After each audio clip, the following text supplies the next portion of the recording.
Last night, Nate Diaz defeated Anthony Pettis via unanimous decision in his first fight back in the octagon in 3 years. After the fight, Pettis was transported to the hospital, but he posted this to his Instagram. He said, "Nate Diaz, you have a hard-ass head, homie." Dylan Dennis reacted saying, "Makes you think just how good is Conor McGregor?" And John McCarthy says, "Damn, you gotta love Nate Diaz, 3 years off and he walks back in and dismantles a great fighter. Congratulations, Nate." Rampage Jackson says, "Great fight, no losers in this one. Both put on an exciting fight." At the post-fight press conference, Nate Diaz speaks on his win and also speaks on his Jorge Masvidal call-out. It felt like just where I left off, and I just didn't really pay much attention except for just get the job done. I planned it on kicking him in his face, but it just kind of went how it went.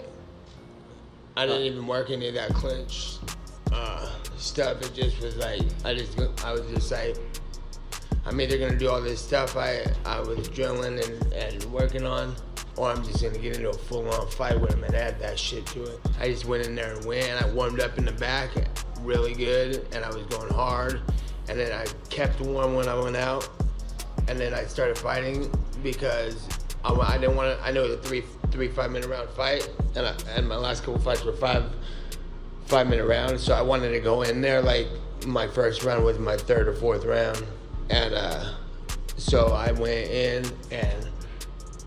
First minute in, from the intensity and how long I was going, I was already tired. So I didn't have the full juice to ease up and full on take him out. I felt like that's the way I had to approach the 3-round fight. Just because you got to recognize who's the best of the best in this game, and it's not who they're saying it is, it's who I'm saying it is. It's the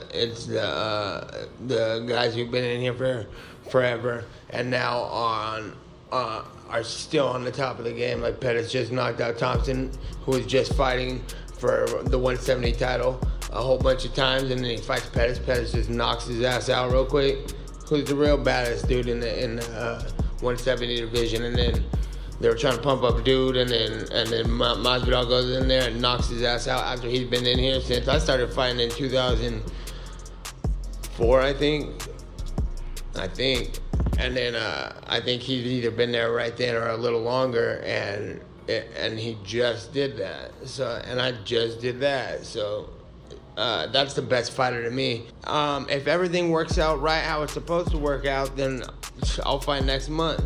If nobody's in a hurry and want to get this done how it's supposed to be done and do it right and treat it like it should be treated, I ain't even in no rush. So it's not me who's gonna be doing the sitting out. It's them that's gonna be holding me out, or people not jumping on and trying to get it done. And that's where I've been for the last 3 years, because I never stopped training camp. I just no one was showing any acknowledgement for being the best fighter in the world, which I am. Just like Masvidal, that's what I'm saying. Like, why ain't nobody fucking like, what? That's the guy to fight. He just beat the best guy, and he's been around doing this the whole time. So I'm into the best martial artists in the world, not like some hold on to you wrestlers who are gonna hold you and hopefully win around and find a loophole to win in these fights and put belts on their waist. Now we're fighting for the baddest mother in the game belt, and that's mine. So I'd like to defend it against Jorge Masvidal. So if you want to be the baddest mother, that's how we're gonna do it. Last night, Stipe Miocic defeated Daniel Cormier via TKO in the 4th round. Here's some footage of DC telling his son not to cry after the fight.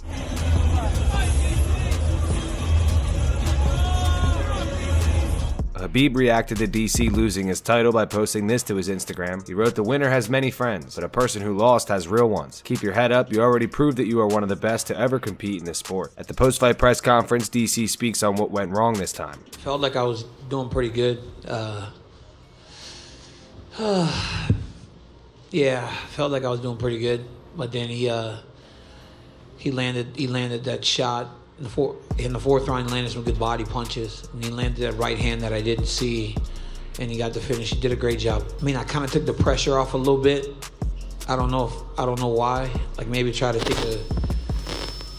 like rest and recover for the 5th round because he wasn't going anywhere. I don't know what the reasoning behind it was, but obviously it was a mistake. You know, that's probably the biggest letdown is how I let my coaches down. They were begging me to wrestle.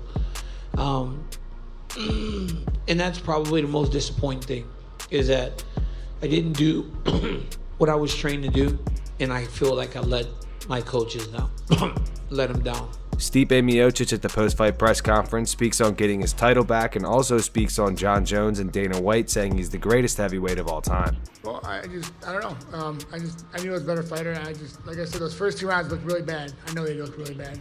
He was teeing off on me, and I just dug down deep, man. You know, I didn't take nothing from DC, man. Dude's tough. You know, he fought the best world. He's beat the best in the world, and you know, just finally, you know, it took me a little time to get like my mojo, and I just couldn't feel it. I just couldn't feed it. And my one coach told me, he's like, man, when you walked in that 4th round, I knew it was gonna be over. He's like, I just see it in your face, the way your swagger, your hips are moving.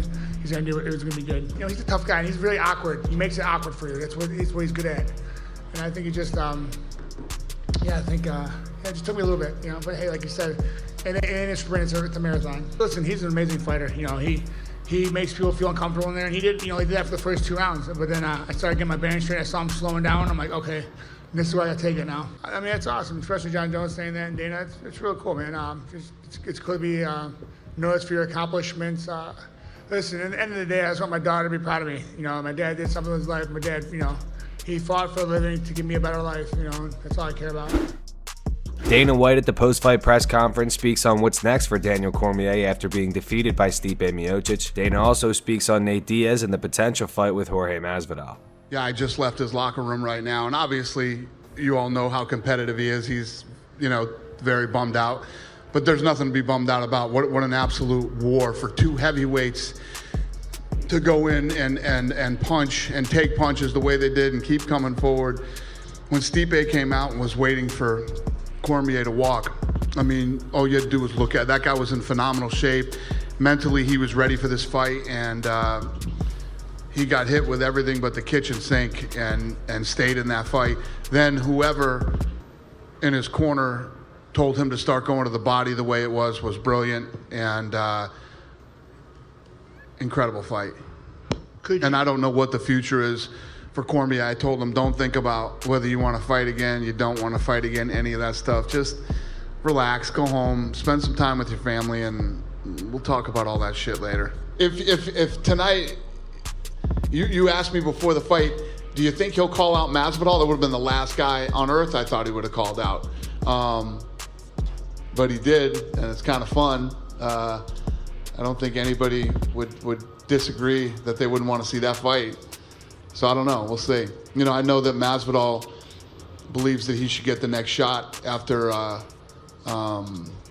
you know, Usman and Colby fight. So we'll see. You know, if he wanted to take that fight, that would be fun, and I wouldn't be opposed to it. Paulo Costa defeated Yoel Romero via unanimous decision. Costa after the fight speaks on potential fights with either Israel Adesanya or Robert Whittaker. And dominate the octagon all time. I'm looking for the fight all time. I pressure him all the time. My punches were very consistent, all punches. He hit me sometimes, but not with powerful, you know.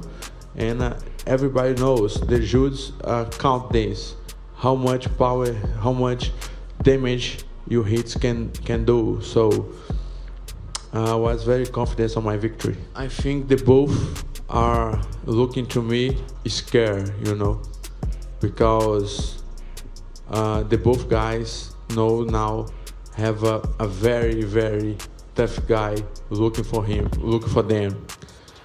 I think Whittaker will beat Adesanya, and I beat Romero. For me, Romero won against Robert Whittaker. But if Adesanya won, take the belt, man, I can kill that guy. He's very skinny. He not have a chance against me. It's a personal with Adesanya, but I think he will defeat. And that's going to wrap it up for the news. Make sure you subscribe to Planet MMA and click the bell to be notified when we post videos. And also check out our website at planetmma.com for news, blogs, forums, and our exclusive MMA merchandise. Here are the 3 top comments from last video. These comments are in reference to Khabib Nurmagomedov's reaction to Conor McGregor punching the old man at the pub. The first one's from Ramon the Goat, and it says, "I love the way Khabib talk. Why he no punch me? Love it." The second one says, "To me, Khabib's English is so much fun to hear." And the final one says, "McGregor is panicking because Khabib knows his location." Those were the 3 top comments from the last video. If you want to be featured in the next video, make sure you leave a comment on this one. Oh, and also don't forget to drop a like as well. I'm out. If you've ever thought about training Brazilian Jiu-Jitsu, or if you're interested in following the exact same training program as a world-class athlete, listen up. Planet MMA has teamed up with Phil DeRue in his online training program, Ground Control. Phil is the head strength and conditioning coach of American Top Team and has worked with Dustin Poirier, Junior Dos Santos, Edson Barbosa, and Frankie Edgar, just to name a few. Hiring a personal trainer with Phil's credentials can get pretty expensive, so if you want to learn how to train at an affordable and one-time price, check out Ground Control in the description below. Use code PlanetMMA to get 20% off your purchase. Hi guys, from the Planet team, this is Joanna and Jacek. I'm working with Daru Strong. Check the strength and conditioning program here in the link.